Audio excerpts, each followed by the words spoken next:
Bienvenue dans des questions de Cisco CCNA. Questions-réponses. La première question. Référez-vous à cette exposition ou soit à cette présentation. Quel type de route R1 utilise-t-il pour atteindre l'hôte 10.10.13.10.32? Prenez quelques minutes pour réfléchir à cette question. La première réponse, itinéraire par défaut. Deuxième réponse, route réseau. Troisième réponse, route haute. Quatrième réponse, itinéraire statique flottante. Réfléchissez, prenez quelques minutes pour réfléchir à cette question, puis répondez à cette question. La bonne réponse est route réseau. Explication de la première question. Réponse, la première réponse, explication. Itinéraire par défaut. Les routes par défaut sont utilisées lorsqu'un routeur n'a pas de route spécifique dans sa table de routage pour les réseaux de destination. Dans ces cas, R1 utilise une route spécifique pour atteindre l'hôte 10.10.13.10 par barre 32 et non une route par défaut.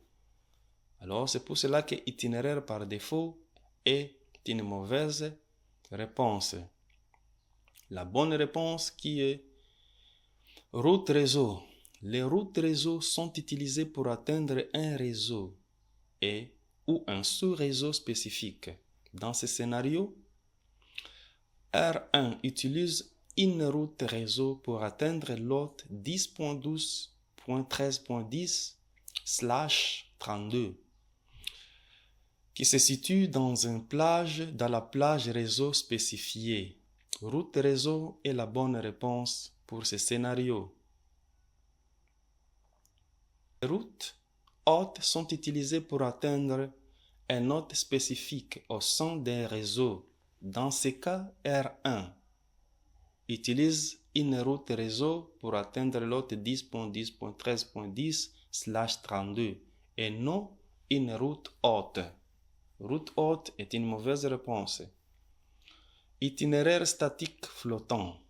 Les routes statiques flottantes sont des routes de secours utilisées lorsque la route principale échoue.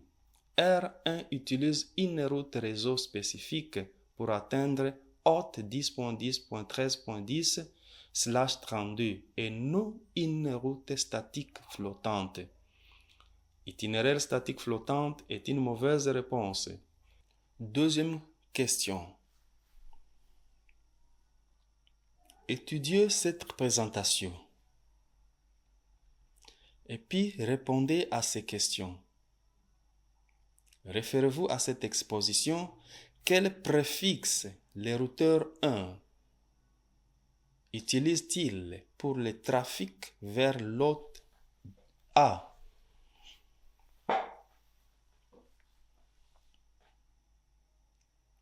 Réfléchissez à cette présentation et puis répondez à ces questions.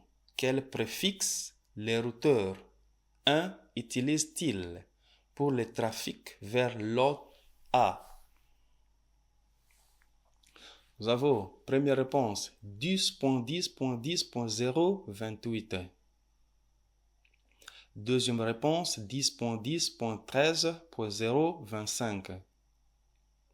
Troisième réponse 10.10.13.144.28. Quatrième réponse 10.10.13.208.29. Prenez quelques minutes de réflexion et puis répondez à cette question. La bonne réponse est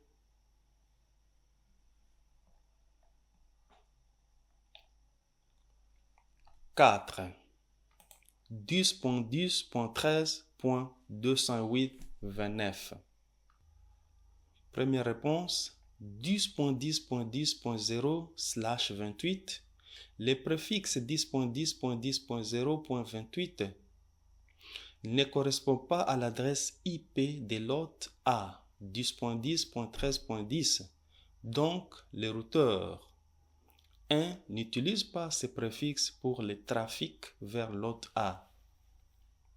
Deuxième réponse, le préfixe 10.10.13.0/25 ne correspond pas à l'adresse IP de l'hôte A, 10.10.13.10. Donc, le routeur 1 n'utilise pas ces préfixes pour le trafic vers l'hôte A. Troisième réponse, le préfixe 10.10.13.144/28 n'englobe pas l'adresse IP de l'hôte A, 10.10.13.10. Donc, le routeur 1 n'utilise pas ces préfixes pour le trafic vers l'hôte A. Réponse numéro 4. Le préfixe 10.10.13.208/29 correspond à l'adresse IP de l'hôte A, 10.10.13.10. Donc, le routeur 1 utilise ces préfixes pour le trafic vers l'hôte A. Réponse numéro 4 est la bonne réponse. Question numéro 3. Nous avons une présentation. Référez-vous à cette présentation. Quelle instruction explique les messages d'erreur de configuration reçus? Bad mask. Quelle instruction explique ces messages d'erreur de configuration reçus? Première réponse. Il appartient à une plage d'adresse IP privée. Deuxième réponse, le routeur ne prend pas en charge les masques 28.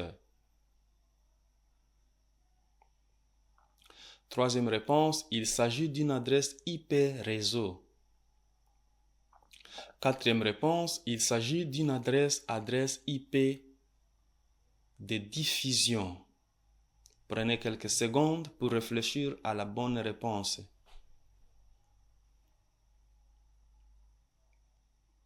La bonne réponse est la quatrième. Il s'agit d'une adresse IP de diffusion. Explication des réponses. Première réponse. Il appartient à une plage d'adresses IP privées. Les adresses IP privées sont couramment utilisées au sein des réseaux pour la communication interne et ne sont pas routables sur l'Internet. Cependant, les messages d'erreur reçus est lié à la nature spécifique de l'adresse IP et non à son appartenance à une plage privée. La première réponse n'est pas vraie.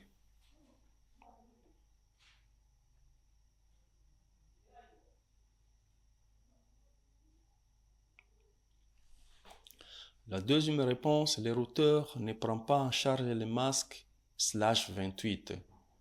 Le masque de sous-réseau /28 est un masque de sous-réseau valide qui peut être utilisé en réseau. Le message d'erreur n'est pas lié à la prise en charge par les routeurs de ces masques de sous-réseau spécifiques. Alors la deuxième réponse n'est pas vraie. Réponse numéro 3. Il s'agit d'une adresse IP réseau. Une adresse IP réseau est utilisée pour identifier un segment de réseau et il ne s'agit pas nécessairement d'une erreur de configuration. Le message d'erreur reçu est lié à la nature spécifique de l'adresse IP et non à son rôle en tant qu'adresse IP réseau.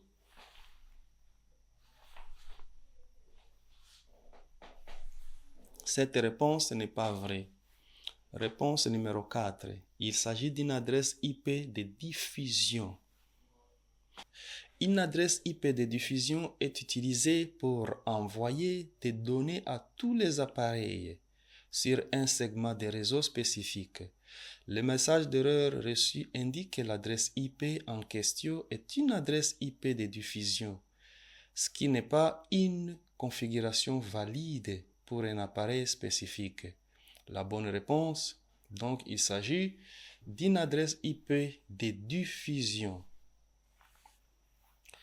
Souvenez-vous, il y a un cours qui peut vous aider à passer votre examen de Cisco CCNA. Vérifiez ces cours et voir si vous pouvez. Ces cours vous aidera à apprendre plus de 540 questions et réponses de Cisco CCNA. Ces cours vous aidera à la bonne préparation de Cisco CCNA. Souvenez-vous de cliquer sur subscribe, cliquez sur like ou aimer, cliquez sur like. Je vous remercie.